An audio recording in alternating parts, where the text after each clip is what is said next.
ஹாய்டா, welcome to மூச்சு பண்ணி எஃப்எஃப்எல் and நான் உங்கள் ஃபேரி. அண்ட் நாம் இன்றைக்கி பார்க்க போகிறது வீமின்கான ஒரு ஒன் ஷாட்டா. ப்ளீஸ் பேக்ரவுண்டில் ஏதாச்சும் நாய்ஸ் வந்து அட்ஜஸ்ட் பண்ணிக்கோங்கடா. அண்ட் நெக்ஸ்ட் வேர் பண்ணிக்கோங்க, எங்கள் வாய்ஸ் கிளியராக கேட்கும். அண்ட் ப்ளீஸ் சப்போர்ட் பண்ணுங்கடா. வாங்கடா ஸ்டோரியோவில் போகலாம். இப்போது ஒரு 8 வயசு பையனை காட்டுறாங்க. அவன் வந்து அவனோட வீட்டில் தனியாக சோஃபாவில் உட்காந்து டிவி பார்த்துட்ருக்கா, கார்ட்டூன் சேனல் பார்த்துட்ருக்கா. அப்போது அவன் வீட்டுக்கு ஒரு 3 பர்சன் வராங்க. இப்போது உள்ளே வரும்போது அந்த அதில் ஒருத்தவங்க டயாங்கா எங்கே இருக்கேன் அப்படின்னு சொல்லிட்டு அப்படியே அவங்க வீட்டுக்குள்ளே வராங்க. இப்போது இந்த சைடு சோஃபாவில் இருந்து அந்த பையன்தான் ஒரு மாதிரி 2 ஐஸ் மட்டும் வெளியே தெரிகிற மாதிரி அந்த சோஃபாலேயே முட்டி போட்டு எட்டி பார்க்குறான். இப்போது அந்த உள்ளே வர அது வேறு யாரும் இல்லை, நம்ம டயாங்கோட அம்மா அப்பா தான். ஸோ அவர் எட்டி பார்த்துட்டு அம்மா வந்துட்டீங்களா அப்படின்ட்டு சோஃபாலேருந்து இறங்கி போய் அவங்க அம்மாவை ஹக் பண்ணிக்கிறாங்க. இப்போது அவங்க அம்மா அவரை ஹக் பண்ணிவிட்டு அவர் ஃபோர்ஹெட்லேயே ஒரு கிஸ் பண்ணிவிட்டு கொஞ்சம் விலைக்கு வைக்கிறாங்க. ஸ்கூல்லேருந்து வந்துட்டியா, ஹோம்ஒர்க்லாம் எப்படி முடிஞ்சுதா நல்லபடியா அப்படி சொல்லிவிட்டு முடிஞ்சுதம்மா, எங்கே போயிருந்தீங்க, நான் வந்திருந்தப்போ மெய்ட் ஆண்டி மட்டும் தான் இருந்தாங்க, எங்கே போயிருந்தீங்க அப்படின்ட்டு பின்னாடி அவங்க அப்பா வராங்க. டேங் செல்லம் அப்படின்ட்டு அப்பா அப்படின்ட்டு அவரை ஹக் பண்ணிவிட்டு நான் நின்று பேசிட்டுருக்காங்க. இப்போது அவங்க அம்மா தான் சொல்கிறாங்க, உனக்கு ஒரு சர்ப்ரைஸ் இருக்குது அப்படின்ட்டு. எனக்கு சர்ப்ரைஸா, என்ன சர்ப்ரைஸ் அப்படின்னு சொல்லிட்டு கேட்குறாங்க க்யூட்டாக. அப்போது அந்த அவங்களோட டோருக்கு வெளியிலேருந்து ஒரு பர்சனை கூட்டிகிட்டு வராங்க அவங்க டேட். ரொம்ப க்யூட்டாக அவ்வளோ அழகாக ஒரு பர்சன். அந்த பையனுக்கு ஒரு 5 இயர்ஸ் இருக்கும். பார்க்க அவரோட அந்த சீக்ஸ் எல்லாம் நல்லா சப்பியாக அவ்வளோ க்யூட்டாக செம்மையாக இருக்கார் குட்டியாக. அந்த பர்சனை அவங்க அப்பா அப்படியே கைப்பிடிச்சி மெதுவாக கூட்டிகிட்டு வராங்க. இப்போ டயாங்கோட ஃபேஸே மாறுது. மம்மி யார் இது அப்படின்ட்டு. அப்போ அவங்க அம்மா வந்து அவர்கிட்ட நீல் டவுன் போட்டு உக்காஞ்சி, டயாங் செல்லம் நீ குட் பாய் தானே, நான் சொன்ன கேட்பல அப்படின்றாங்க. கேட்பேன் மம்மி சொல்லுங்க அப்படி சொல்கிறாரு. அப்போது அவங்க சொல்கிறாங்க, இதுதான் உன்னோட தம்பி, இவன் பேர் பாக் ஜிமின், இவன் நம்ம கூட தான் இருப்பான். அண்ட் இவன் உனக்கு தம்பியும் கூட, இனிமேல் நீ தான் அவனை ஜாக்கிரதையாக நல்லபடியாக பார்த்துக்கணும், பத்திரமா, ஓகேவா அப்படின்றாங்க. இப்போது நம்ம டயாங் தான் ஜிமினை பார்க்குறாங்க. ஜிமின் ஒரு மாதிரி க்யூட்டாக அவரோட அந்த முட்டு கண் வச்சுட்டு அப்படியே நின்றுட்டுருக்காங்க. கையில் வந்து லாலிபாப் சாப்பிட்டுட்டு அவரோட அந்த ஃபேஸ் எல்லாம் அந்த ஹேண்ட்ஸ் எல்லாம் லாலிபாப் சாக்லேட்ஸ் கையில் அவர் வச்சிட்ருக்காரு. ஒரு மாதிரி முழிச்சு பார்த்துட்ருக்காரு. அது டயாங்கோட அப்பா கிட்ட. இப்போது நம்மளோட டயாங் தான் ஒரு மாதிரி பார்க்குறாங்க. யார் மம்மி இந்த பாப்பா, இவன் எப்படி எனக்கு தம்பி ஆவான் அப்படி சொல்லிட்டு நாங்கள் இதுக்கு போயிருந்தோம்ல ஆசிரமத்துக்கு ஹெல்ப் பண்ணுறதுக்கு. அங்கே இந்த பாப்பாவை பார்த்து இந்த பேபி ரொம்ப அழகாக இருந்தான். ஸோ உனக்கு கூட விளையாடுறதுக்கு தம்பி பாப்பா இல்லைல்ல, அதனால் அம்மா இவனை வீட்டுக்கு கூட்டிகிட்டு வந்திருக்கேன். இனிமேல் இவன் நம்ம கூட தான் விளையாடுவான், சரியா? நீ தம்பி அடிக்கக்கூடாது, நீ நல்லா பார்த்துக்கணும், நீ நல்ல ஒரு அண்ணனாக இருக்கணும் அப்படின்னு சொல்லிட்டு டயாங்கிட்ட சொல்கிறாங்க. டயாங்கும் ஒரு மாதிரி முறைச்சிட்டே நிற்கிறாங்க. பிகாஸ் அவருக்கு வந்து அவங்க அம்மா அப்பானா ரொம்ப பிடிக்கும். அவங்கள வந்து இன்னொருத்தவங்களுக்கு விட்டு கொடுக்கணுன்ற அந்த சின்ன வயசுலேயே அவருக்கு ஒரு மாதிரி பொசசிவ் ஆகுது. அவங்க அம்மா அப்பாவும் நம்ம ஜிமினை 2 பேருமே அப்படியே கைப்பிடிச்சி கூப்பிட்டுட்டு டயாங்கியும் உள்ள கூப்பிட்டு போய் சோஃபாவில் உட்கார வைக்கிறாங்க.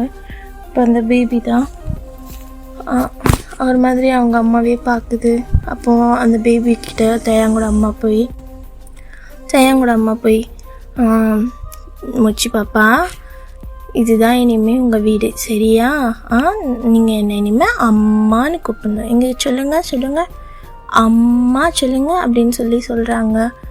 அம்மா அப்படிதான், ஓ க்யூட் அப்படின்ட்டு அவரோட சீக்ஸ் எல்லாம் பிடிச்சி அப்படியே அழகாக பிஞ்ச் பண்ணி கிஸ் பண்ணுறாங்க. டயாங்கு ரொம்ப பொசசிவ் ஆகுது பார்க்கவே. அன்னிலேருந்து நம்ம ஜிம்மினும் டயாங்கும் ஒரே வீட்டில் தான் இருப்பாங்க. 2 பேரையும் ஒரே ரூமில் தான் ஸ்டே பண்ண வச்சுருப்பாங்க, பிரதர்ஸ் தானே சொல்லிட்டு. அதே மாதிரி டேக்கு வந்து ஜிம்மின் மேலே லைட்டாக கோவம். ஸோ அவர் வந்து அவர் தம்பியாகவே கூப்பிடவே மாட்டார். எப்போவுமே ஜிமினை பார்த்தாலே அவருக்கு கோபமாக வரும்.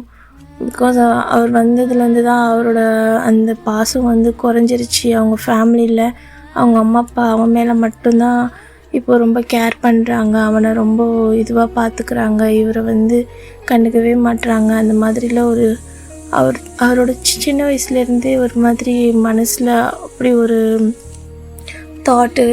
அதுலேருந்து அவர் வந்து ஒரு மாதிரி ரூடாக ஆரம்பிச்சிடுறாரு.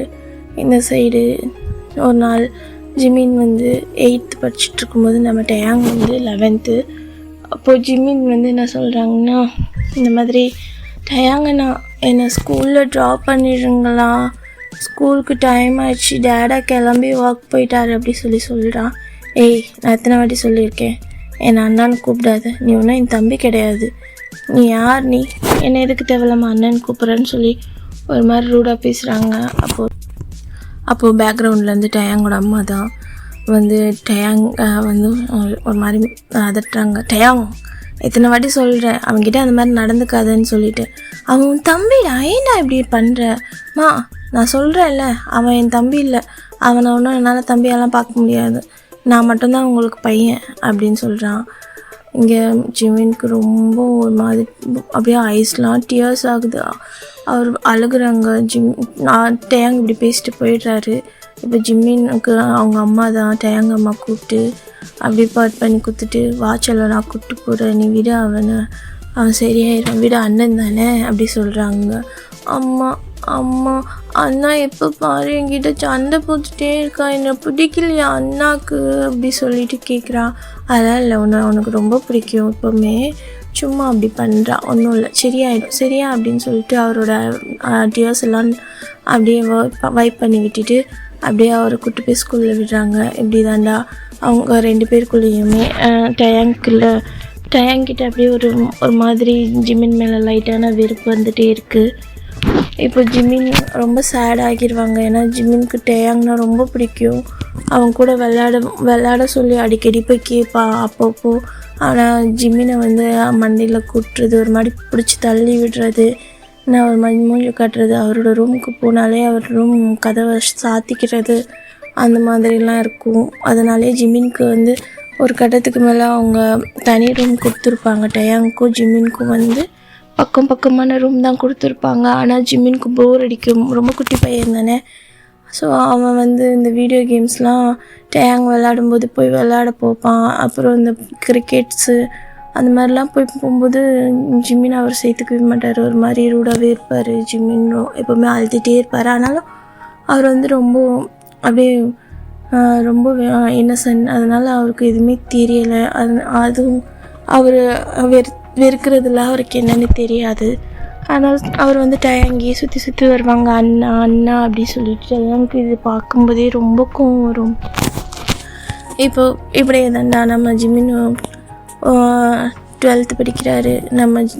நம்ம டேவும் அவரோட இன்ஜினியரிங்கில் 3rd year காலேஜ் படிச்சுட்ருக்காங்க. அவங்க 2 பேரும் இப்போ சேமாக ஜிமினை வந்து அவரோட டயாங் படிக்கிற அந்த காலேஜில் தான் ஃபஸ்ட் இயர் ஜாயின் பண்ண போகிறதா அவங்க வீட்டில் வந்து பேசுகிறாங்க. இப்போது டயாங்க்கு அந்த காலேஜில் இன்னும் 1 year தான் இருக்குது, 4 yearல. இப்போ அவர் 3rd year படிச்சுட்ருக்காரு, சீனியர். அங்கே அந்த காலேஜ்லேயே அவர் தான் வந்து ஒரு மாதிரி ராகிங்லலாம் அராத்து அந்த மாதிரி இருக்கிற எல்லா வேலையும் பண்ணுறது அவர் தான், அந்த காலேஜ்லேயே டான் மாதிரி. இப்போ ஜிமின் அந்த காலேஜ்க்கு வந்தால் கண்டிப்பாக அங்கே நடக்கிறதுலாம் வந்து அவங்க அப்பா கிட்ட இன்ஃபார்ம் பண்ணிடுவான். அந்த மாதிரி டயாங்க்கு ஒரு மாதிரி லைட்டாக இது ஆகுது. அதனால் ஜிமின் நான் சொல்கிறாங்க, என் காலேஜ்லலாம் சேர்க்குற வச்சுக்காதீங்க, அவனை வேறு காலேஜில் சேர்த்துக்கோங்க, நான்லாம் அந்த காலேஜில் அவன் போனான்னா நான் அந்த காலேஜில் படிக்க மாட்டேன் அப்படின்ட்டு ஒரு மாதிரி பேசுகிறாங்க. அதுக்கு ஜிமின் ஒரு மாதிரி முழிச்சிட்டே நின்றுட்டுருக்காங்க. டயாங் ஜிமினை முறைச்சிட்டே நின்றுட்டுருக்காங்க. இப்போ டயாங்கோட அப்பா தான், இப்போ அவங்க படிக்கிறதுல உனக்கு என்ன பிரச்சனை, நான் அங்கே தான் சேர்ப்பேன், புரியுதா, நீ அவனை ஒழுங்காக பார்த்து தான் ஆகணும், நீ என்ன இப்படி ரூடாக பிஹேவ் பண்ணிகிட்ருக்க டயாங், என்றைக்கு தான் நீ மாறப்போகிற, எனக்கு ஒன்றுமே புரியல, ஏன் இந்த மாதிரிலாம் நடந்துக்கிற, அவன் சின்ன பையன் தானே, சின்னதுலேருந்து நீ அவனை ரொம்பவே இது பண்ணுறடா, இன்னும் இப்போது நீ வளர்ந்துட்ட, அவனுக்கு கொஞ்சம் கூட மெச்சூரிட்டியே இல்லைடா, ஏன்டா அப்படி நடந்துக்கிறேன்னு சொல்லிட்டு டயாங்கே திட்டுறாங்க. இதுதான் அவருக்கு வெறுப்பு வர்றதுக்கு காரணமே. இப்போ டயாங் தேயாங்க எப்போ ஜிமின் வந்தாரோ அன்னிலேருந்து அவர் பண்ணாத தப்புக்கோ இல்லை எது பண்ணாலுமே வந்து தேயாங்க தான் பிடிச்சி கத்துவாங்க. ஜிமின் சின்ன பையன்னு சொல்லுவாங்க. எப்போவுமே அவன் மேலேயே கேர் பண்ணுறது, அது வந்து அவரோட மனசில் ஒரு மாதிரி அந்த தாழ்வு மனப்பான்மை, அந்த மாதிரி அவரோட அந்த பாசத்துக்கு ஏங்குறது அதெல்லாம் இருக்கும். அவருக்கும் ரொம்ப பிடிக்கும் அவங்க அம்மா அப்பாவை. அவனோட பாசத்தை எல்லாமே அவன்கிட்ட காட்டிட்டாங்களோன்ற மாதிரி ஒரு மாதிரி ரூடாகவே பிஹேவ் பண்ணுவார். அதனாலே ஜிமினை பார்த்தாலே அவருக்கு பிடிக்காது. இப்போது ஜிமினோட அப்பா சொல்லிட்டாங்க, நான் சொல்கிறதா ஃபைனல், நீ கண்டிப்பாக அவனை அந்த காலேஜில் தான் சேர்க்குறேன், அண்ட் நீ அவனை பார்த்து தான் ஆகணும். அங்கே ரேகிங் நீ எந்த பிரச்சனையும் வரக்கூடாது, நீ அங்கே அவனை சேஃபாக பார்த்துக்கிற, அவ்வளோதான், இல்லைன்னா இங்கே நடக்கிறதே வேறு அப்படின்னு ஒரு மாதிரி மிரட்டிட்டு போயிட்டுருப்பாங்க. இப்போ டேயாங்க பயங்கரமாக முறைக்கிறாங்க. இப்போ ஜிமின் காதுகிட்ட வந்து ஜிமின் நின்றுட்டுருக்காங்க, ஒரு மாதிரியே அப்படி பயந்துட்டு நின்றுட்டுருக்காங்க. இப்போ டேயாங் ஜிமினோட காதுகிட்ட வந்து, என் காலேஜில் தானே வந்து சேர்றேன், நான் அங்கே ஒன்று கவனிச்சிக்கிறேன் அப்படின்ட்டு போகிறாரு. முறைச்சிட்டே போய் அவரோட டோரை டப்புன்னு க்ளோஸ் பண்ணிக்கிறாரு. இப்போ ஜிமின் தான் ஒரு மாதிரி பயந்துட்டு நின்றுட்டுருக்காங்க. இப்போ டேயாங்கோட அம்மா, அதெல்லாம் ஒன்றும் இல்லைடா, காலேஜ் போகிறல நல்லபடியாக நாளைக்கு போய் நீ ஜாயின் பண்ணோம், அதுக்கு தேவையானதெல்லாம் ப்ரிப்பேர் பண்ணு, நீ எதுவும் நினச்சிக்காத, அவன் ஒன்று நல்லா தான் டேக் கேர் பண்ணிப்பான், அவன் சும்மா பார்க்க தான் அப்படி பேசுகிறான், நீ எதுவும் நினச்சிக்காத ஜிமினான்னு சொல்லிட்டு அவரை சமாதானம் பண்ணி அனுப்பிச்சி விட்டுறாங்க. இப்போ ஜிமினும் ஒரு மாதிரி சேடாகவே போயிட்டு அவரும் தேவையான திங்ஸு சர்டிஃபிகேட்லாம் எடுத்து வச்சுட்டு ஒரிஜினலாக எடுத்து வச்சுட்டு அப்படியே அவரும் படுத்துடுறாரு. டின்னர் முடிச்சுட்டு இப்போ மறாவது நாள் மார்னிங் தான் நம்ம டேயாங் தான் சீக்கிரமாகவே கிளம்பிடுறாரு. இப்போது ஜிமின் தான் கிளம்பி கீழே வராங்க. க்யூட்டாக அவ்வளோ அழகாக அப்படியே செம்மையாக இருக்கார் பார்க்கவே. அந்த ட்ரெஸ்ஸில் அவங்க அம்மா எடுத்து கொடுத்துருப்பாங்க, போட்டுட்டு அப்படியே பேக்கெல்லாம் மாட்டிட்டு அப்படியே டேயாங்கோட அம்மா அப்பா கூட அவரும் காலேஜுக்கு போகிறாங்க. போயிட்டு அவரை பிரின்ஸிபல் கிட்ட சொல்லி இந்த மாதிரி ஃப்ரெஷ்ஷர்னு சொல்லி ஜாயின் பண்ணிலாம் விட்டுட்டு அவர் வந்து கிளாஸ் ரூமுக்கு கூப்பிட்டு போய் விடுறாங்க. ஃபஸ்ட் இயரில் விட்டுட்டு அவங்களும் நான் போயிட்டு வரேன்னு சொல்லி பாய் சொல்லிட்டு கிளம்பிடுறாங்க. அங்கே வந்து டேவை அவங்க கவனிக்கல, ஏன்னா டேக்கு வந்து தேர்ட் இயர் நடந்துகிட்ருக்கு, ஸோ அதனால் டிஸ்டர்ப் பண்ண வேண்டான்னு சொல்லி அவங்களும் போயிட்டுருப்பாங்க. இன்ஃபார்ம் பண்ணாமல் இப்போது ஜிமின் வந்து ஃபஸ்ட் இயர் ஜாயின் பண்ணிட்டாரு. இப்போது நெக்ஸ்ட் டே மார்னிங் தான்டா நம்ம ஜிமின் வந்து காலேஜுக்கு வேகமாக ரெடி ஆகிட்டுருக்காரு. கீழே வந்து பிரேக்ஃபாஸ்ட் சாப்பிட்லான்னு சொல்லிட்டு கீழே வரும்போது நம்ம டே தான் பார்க்கவே அவ்வளோ மாசாக ரெடி ஆகிட்டு அவர் பிரேக்ஃபாஸ்ட் சாப்பிட்டுருக்காரு. இப்போ ஜிமின் மேலேருந்து கீழே இறங்கி வர்றது ஒரு செகண்ட் மட்டும் அவர் பார்த்துட்டு மறுபடியும் அவர் பிரேக்ஃபாஸ்ட் சாப்பிட்டுட்டு எதுவுமே சொல்லாமல் அவங்க அம்மா அப்பா கிட்ட எதுவுமே சொல்லாமல் அவர் கிளப்பிடுறாரு. நம்ம ஜிமினோட ஃபேஸ் தான் ரொம்ப சேட் ஆகிடுது. பிகாஸ் அவர் அவங்க அண்ணன் கூட சேர்ந்து போகலான்னு நினச்சிருப்பாது ஃபஸ்ட்டு டே காலேஜ் எதுவுமா. பட் நம்ம டே வந்து எதுவுமே சொல்லாமல் அவர் பாட்டு கிளம்பியிருப்பார். இப்போ ஜிமின் தான் அவங்க அம்மா கிட்டே சொல்லிவிட்டு பஸ் பிடிச்சி அவரும் அந்த காலேஜுக்கு ஃபஸ்ட் டே என்ட்ரன்ஸ் உள்ள வந்து என்டர் ஆகுறாரு. அவருக்கு அந்த காலேஜே புதுசாக இருக்குது, இதான் ஃபஸ்ட் டைம் அவர் வந்து தனியாக வர்றது. அவருக்கு கொஞ்சம் பதட்டமாகவே இருக்குது, ஒரு மாதிரி நர்வஸாகவே அவரோட காலேஜ் பேக்கை பிடிச்சிக்கிட்டே வந்து உள்ள என்ட்ரன்ஸில் நுழையிறாரு. அப்போது அவர் ஒரு கேங் கூப்பிடுத்துட்டா